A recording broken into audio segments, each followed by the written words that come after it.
It was meant to be a quick weekend getaway. 3 high school friends, Marcus, Elena, and Trevor, were reuniting after years apart. They chose the Appalachian Mountains in North Carolina for their nostalgic camping trip. Trevor had found a secret trail online, an old hiking path called Black Hollow Ridge, supposedly beautiful and rarely used anymore. Locals in the nearby town of Granite Fork warned them. The old ranger at the gas station shook his head when they mentioned Black Hollow. That trail ain't safe. People don't come back from there. They laughed it off. Friday morning, with supplies packed and boots laced, they parked Trevor's truck near the old ranger station and headed toward Black Hollow Ridge. No cell service, no GPS, just a printed map Trevor downloaded from a sketchy blog. The path was narrow and overgrown, but the forest was silent and beautiful. Birds chirped. Sunlight filtered through thick trees, and it felt like the perfect escape, until they saw the first marker. A wooden sign nailed to a tree, so old it was nearly unreadable. But one word was clear. Turn. They thought it was a joke. But after another mile they noticed something stranger. The trees had no sound, no birds, no wind. The air felt heavy. They decided to turn back. But the trail was gone. The path behind them had vanished, overtaken by thick brush that hadn't been there minutes earlier. It was like the forest swallowed the way out. Panic set in. Trevor marked a tree, with a knife, slashing an X. They walked for over an hour, found the same tree again. Same X, same silence. And then, the whispering started. Faint at first, distant, then closer. Words they couldn't understand, echoing from nowhere. They set up camp as darkness crept in, too scared to keep walking. That night, Elena woke up to footsteps outside the tent, slow, heavy. She peeked through the flap and saw something, standing at the edge of the trees. Its head was tilted, too far. Its face was covered in bark. When she blinked, it was gone, and deep in the woods, something laughed. Morning brought no relief. Their compass spun wildly, useless. The map no longer matched anything around them. Marcus climbed a slope to look for higher ground, and screamed. The hill was covered in dozens of torn tents, some buried, others shredded. Sleeping bags, boots, gear, all weather-beaten and old. But some were new. One still had a fresh granola bar beside it. No people, just a lingering smell of rot. Let's move. Now, Marcus said. They chose a direction and marched silently, fear tightening with every step. Hours passed. Elena kept looking over her shoulder, saying she felt watched. Then the forest began to change. The trees looked older, thicker. Their bark was split, as if clawed. At 3:17 p.m., Trevor saw something in the distance, an old wooden cabin, barely standing. No path led to it, but a faint trail of bones, animal or human they couldn't tell, stretched from the trees to the porch. Trevor wanted to avoid it. But the whispers returned, clearer now, a voice calling Elena's name. So they went inside. The cabin was empty, at first glance. Dust choked the air. A fireplace held the remains of something burnt. Papers, bones, photographs. One photo remained intact. It was the 3 of them, standing at the edge of the forest, the exact clothes they were wearing now. On the back, "You never left." A scream shattered the silence. Marcus rushed outside, but he was gone. Just his footprints in the soft dirt, ending mid-step. The forest was still, until the trees began to creak. Not with wind, but like they were, shifting, turning. From inside the cabin, Elena whispered, "They're not trees." The bark was breathing. Elena and Trevor bolted from the cabin as the woods groaned around them. The trees swayed, not with wind, but like they were watching, breathing, following. Everywhere they turned, the forest twisted, paths that looped back, trees that hadn't been there seconds before. The sun disappeared unnaturally fast, replaced by an amber-red sky. Time was unraveling. Then they saw Marcus, standing perfectly still in a clearing, eyes wide, mouth open in a silent scream. His arms hung unnaturally, and his skin looked dry, like bark, splintering. He blinked once and whispered, "It's not a place. It's a mouth." Trevor stepped forward, but Marcus began to crack. His skin split down the middle. Roots pushed out of his eyes.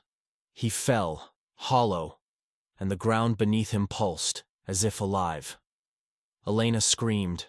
Trevor dragged her away. They found a trail, a narrow one, marked with faded ribbons. They followed it, sprinting, hearing the whispers grow louder behind them. Voices of people begging, warning, laughing. One even sounded like Elena herself. They reached an old wooden sign, half-rotted. Black Hollow, EST, 1889, no one. Leaves unless it sleeps. Suddenly, a blinding white light burst from the forest. A figure stepped out, the ranger they saw earlier. But he looked different. His skin rippled like water, and his smile didn't move. "Back so soon?" he asked. Elena threw a rock. It passed through him. He laughed. Then the trees opened, like ribs parting. A cavern, deep and breathing, opened in the earth, made of roots, bones, and shadows. The whispers became screams. Trevor grabbed Elena's hand. "We don't run. We fight it." But she pulled away. "There's nothing to fight. We're already part of it." She walked toward the hollow.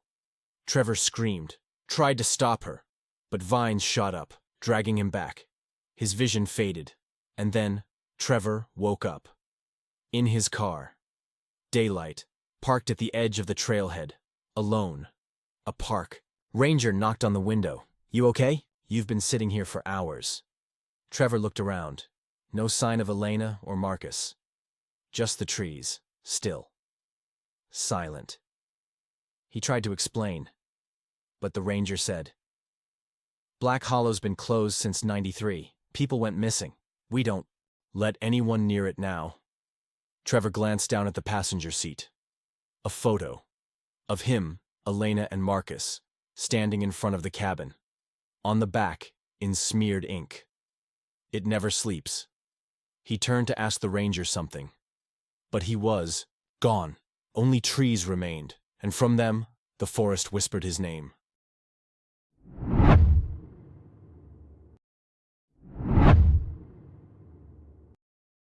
Four friends, Marcus, Elena, Theo, and Harper, were celebrating their last summer before life pulled them in separate directions. College was over, jobs were starting, and this road trip through northern British Columbia was their farewell. Adventure. Elena, the group's planner, had mapped a scenic detour she read about on an old hiking forum. "It's called Cutter's Pass," she said, flipping through a wrinkled printed map. "Locals say it's beautiful, almost untouched." "But it's not on GPS," Marcus pointed out, eyeing the road sign that looked barely legible through a curtain of moss. "That's the point," she grinned. "No cell towers, no traffic. Just us and the wild." They turned off the main highway and onto a gravel path that seemed to vanish into the thick pine forest. The canopy above closed in quickly, shutting out the sunlight. Within minutes, the air inside the car felt heavier. Harper, sitting in the back, shivered. "Is it just me, or did it get colder?" Theo, ever the skeptic, laughed. "Welcome to the mountains." But the laughter faded when they passed an abandoned vehicle. A red pickup truck, doors open, engine cold. A child's stuffed bear was lying face down in the dirt. "Creepy," Marcus muttered, slowing the car, but not stopping. About 20 minutes in, the road narrowed to barely a car's width. Bushes scraped the sides of the SUV, and strange symbols, carved into nearby tree trunks, began to appear. Circles within circles, slashes through letters they didn't recognize. Then Harper said, "Guys, does this feel longer than it should?" They all looked around. The forest seemed endless. No intersections, no animal sounds, no wind. And the road behind them? Gone. Literally. Theo turned in his seat. Wait, where did it go? What had been gravel was now thick forest, no tire tracks, no trail, like they'd driven off the earth. Panic rose fast. Marcus tried to reverse, but the wheels spun against invisible resistance. Don't stop, Elena whispered, staring ahead. Because something was standing in the middle of the road. A man, impossibly tall, with no eyes, just skin stretched over sockets. His mouth was sewn shut with thick black thread, and long, skeletal arms hung unnaturally by his sides. Marcus slammed on the brakes, but by the time they looked again, he was gone. Then the radio turned on by itself, just static, until a voice whispered through the fuzz. You never should have come here. The engine cut out, and the forest began to move. The SUV sat dead in the middle of Cutter's Pass, wrapped in silence so thick it pressed on their eardrums. Marcus kept turning the key, but the engine wouldn't respond. No dashboard lights, no click, nothing. Theo grabbed the door handle. We can't just sit here. Elena, Harper said, her voice shaking. Are you sure this is the right place? Elena didn't answer. She was staring at the trees. They're watching. What? Marcus glanced over. The trees, they weren't just tall. They leaned unnaturally inward, like they'd grown with intent. The bark patterns looked almost like faces, hollow eyes, open mouths. Some were gnarled into expressions of agony. Theo stepped out of the car, determined to find a signal. The air outside was unnaturally cold. His breath hung heavy. As he held up his phone, something moved past his peripheral vision. Fast, just a blur between trunks. Then another. He backed up. Guys, he said, eyes wide. There's something out there. Suddenly, the static-filled radio inside the car came alive again. Click. A child's voice, singing, off-key. Round and round the black trees go. Where they stop, nobody knows. Harper screamed. Elena slammed her hand on the radio, but it didn't stop. Outside, a fog began creeping down the road. It rolled unnaturally, thick and deliberate, swallowing everything behind them. From within it, the faint sounds of giggling emerged, but not joyful, distorted, like broken recordings on a loop. Theo was frozen. Something's in the fog. A shape approached, low to the ground, crawling. Marcus yanked him back into the SUV just as a hand, not human, clawed through the fog and slammed into the window. Its fingers were too long, bent wrong. The nails looked like cracked bark. It dragged its claws down the glass slowly, lovingly. They couldn't breathe. The air inside felt thinner, like the forest was leaching it. Then the engine started. By itself. Without a key in, the ignition. The headlights flickered on and illuminated the road ahead, but it wasn't a road anymore. It was a tunnel of trees, twisted and blackened as if burnt. Hanging from some of the limbs were items, old shoes, a teddy bear, a broken compass. And further ahead, a cabin, half sunken into the ground. Its windows glowed with dull orange light. Smoke rose from a crooked chimney. It's like it's waiting for us, Elena said. No, Harper whispered. It's where this ends, or where it begins, Marcus muttered, putting the car in drive. And they rolled forward, headlights trembling, as Cutter's Pass swallowed them whole. The cabin looked abandoned from a distance, but as they pulled up, it was clear. Someone, or something, had been living there. A wind chime made of bones clinked softly over the porch. The front door creaked open on its own. I'm not going in, Harper whispered, clutching Marcus's sleeve. But the forest behind them had already sealed off the road. When they looked back, there was no sign of where they'd come from. Just trees, thicker, darker, and seemingly closer than before. We don't have a choice, Theo said, stepping onto the porch. Inside, the cabin reeked of mildew and something worse, Wet earth mixed with rot. The fireplace was lit, though no one was in sight. 4 wooden chairs surrounded it. 4 dusty cups sat on a table nearby, filled with something black and viscous. Then they saw the wall. A timeline had been carved into it. Dates and names. Some crossed out, others circled. At the bottom, Nov 6. Marcus, Elena, Harper, Theo. Today's date. That's when the floor creaked above them. Marcus looked up. There's an attic. They climbed the narrow staircase, each step moaning under their weight. The attic was small, just enough room to crouch. Candles flickered in the corners, illuminating drawings covering every inch of the wood. Some in pencil, some smeared in what looked like blood. Every drawing was of them. Their faces, but twisted. In one, Harper's mouth was sewn shut. In another, Theo hung from a tree. Elena was shown kneeling in a ring of fire, and Marcus, his eyes were missing. Elena backed away and stepped on something. A photo. Faded, old. It showed 4 different people, but the same scene. This very cabin, same attic, same drawings. Harper gasped. It's like we've been here before. Suddenly, the trapdoor slammed shut. Pitch black. They screamed. Then, footsteps on the ceiling. Not above, upside down, as if something was crawling across the beams above them. Then nails scraping. Fast, back and forth. Whispers filled the room. You came back. Again. Again. The walls trembled. A loud thud came from below. The door slamming open. Then silence. When the trapdoor reopened by itself, everything was still. Downstairs, the fireplace was out. The cups were gone, and Theo was missing. Theo was gone. No trace, no footprints, no sign he'd ever been there at all. The cabin, which had once felt ominous, now felt alive, pulsating with an energy they couldn't explain. What the hell is going on? Marcus whispered, his voice shaking. Harper gripped his arm, her face pale.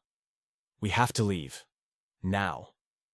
But when they tried to exit, the door wouldn't open. They pushed, pulled, banged. But it was as if the cabin itself had sealed them inside. A low hum vibrated through the walls. The hairs on their necks stood up as a voice echoed from the shadows. It was distorted, garbled, like it was speaking through static. You're still here. They froze. The voice was familiar, yet distant. Then the whispers returned, now louder. The road will never let you leave.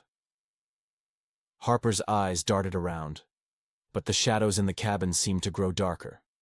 She heard the sound of someone dragging something heavy across the floor. Then, suddenly, Theo's voice cut through the air. Help me! Marcus's heart pounded. Theo, where are you? But no one answered. Then, the lights flickered and went out. The room was swallowed by darkness. A cold draft filled the air. And then, footsteps. Heavy. In the dark, something was moving, circling them. Harsh, slow breaths echoed through the silence. They could feel it getting closer, the weight of its presence pressing in from all sides. Harper whispered, We have to find him. Marcus nodded, but his words caught in his throat. But the road, the signs. It said to turn back. It said... The door finally creaked open. But it wasn't the road. Not the road they came in on. They stepped outside. And then they saw it. The road had changed. It wasn't the cracked, twisted path they'd driven in on. No. It was worse. It was alive. The trees had warped, leaning over like dark, twisted sentinels, and the ground was soft with what looked like ash. The road stretched in front of them, impossibly long, disappearing into the horizon. And there, standing in the middle of the road, was a figure. Theo. But it wasn't Theo. His face was pale, drawn tight with terror. His eyes were wide, frantic, but hollow. Something had happened to him. Please, don't, Marcus begged, stepping forward. But Theo's lips parted. You shouldn't have come back. You shouldn't have come back. And then the fog rolled in again, thick and choking, swirling around them. Harper screamed as hands, cold and bony, reached out from the mist and grabbed her. She struggled, but the hands were relentless, pulling her toward the road, toward the figure. "No!" she screamed, trying to break free, but the hands wouldn't release her. Marcus ran forward, but it was too late. Harper was gone. The ground trembled. The air thickened. A voice, cold and whispering, flooded his ears. "You've crossed the line. You never left. And now, you're one of us." The world around him collapsed in on itself. The fog swallowed him whole. And then, everything stopped. The disappearing road had claimed its next victims. No one ever found Marcus or Harper or Theo. The cabin was gone, vanished, like the road that led them there. No sign of them, no trace, no record. But if you drive up to Marrow Lane today, you'll see a warning sign. Keep out. And if you drive just a little too far, just a little too deep into the trees, you might hear the faintest sound, whispers in the wind, footsteps, in the distance, and a voice calling from the shadows. You're still here. And you'll know. The road never lets go.